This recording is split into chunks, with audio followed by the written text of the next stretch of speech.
સુલતાનપુર સ્વામિનારાયણ મંદિર ખાતે રંગભીનો દિવ્ય શાકોત્સવ ઉજવાયો હતો। ગોંડલ તાલુકાના સુલતાનપુર ગામ ખાતે છેલ્લા 15 વર્ષથી હરિભક્તો દ્વારા ભવ્ય શાકોત્સવ ઉજવવામાં આવ્યો હતો, જેમાં 2000 હરિભક્તો મહાપ્રસાદ લે છે। સુલતાનપુર ગામના લોકો હરિભક્તોને ખૂબ જ સાથ અને સહકાર અને ભવ્ય રીતે શાકોત્સવ ઉજવવામાં આવ્યો હતો। આ શાકોત્સવમાં અંદાજિત 250 કિલો રીંગણાનું શાક બનાવવામાં આવે છે, ચોખા ઘીમાં બનાવવામાં આવે છે, જેમાં શાક, લાડવા, ખીચડી, કઢી, રોટલા, છાશ બનાવવામાં આવે છે। આ શાકોત્સવ ભવ્ય સંત સભા રાખવામાં આવી હતી, જેમાં વિવેક સ્વામી બગસરાના તેમજ મોહન સ્વામી માણાવદરથી તેમજ આનંદ સ્વામી ગોંડલ એ સત્સંગ કર્યો હતો અને સંત સભામાં બોડી સંખ્યામાં હરિભક્તો જોડાયા હતા।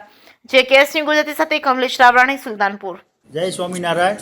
અમારે સુલતાનપુર સ્વામિનારાયણ સત્સંગ સમાજ આજથી 25 વર્ષથી આ શાકોત્સવનું આયોજન કરી રહ્યું છે, ત્યારે દરેક ગામના હરિભક્તોનો બહુ સહકાર અમને મળે છે। એ વતી અમે 12 મણ રીંગણા અને 3 મણ ઘીના વઘારમાં અમે કરી અને આખા ગામને મહાપ્રસાદનું આયોજન અમે કરીએ છીએ અને કથા વાતનો લાભ આપીએ છીએ। આવો નવો સહકાર અમને સુલતાનપુર સત્સંગ સમાજ આપી રહ્યા, એટલે અમે આવો નવો ઉત્સવ કાયમીને માટે કરતા રહીએ છીએ। જય સ્વામિનારાયણ। જય સ્વામિનારાયણ।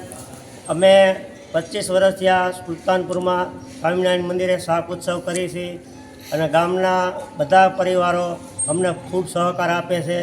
જય સ્વામિનારાયણ। સત્સંગ સમાજ સુલતાનપુર અમે આખું ઘનશ્યામ યુવક મંડળ સમર્પિત છે અને છેલ્લા 20-22 વર્ષથી શાક ઉત્સવનું આયોજન કરીએ છીએ અને દર વર્ષે 11 મણ 12 મણ ઘીના ટૂંકમાં શાકોત્સવનું બનાવીએ છીએ। ઘીમાં બને છે બધું અને સત્સંગ સમાજ એટલેથી ઉત્તરોત્તર પ્રગતિ કરે અને ભગવાનના આશ્રિત થાય એવી ભાવનાથી અમે લોકો આયોજન કરીએ છીએ।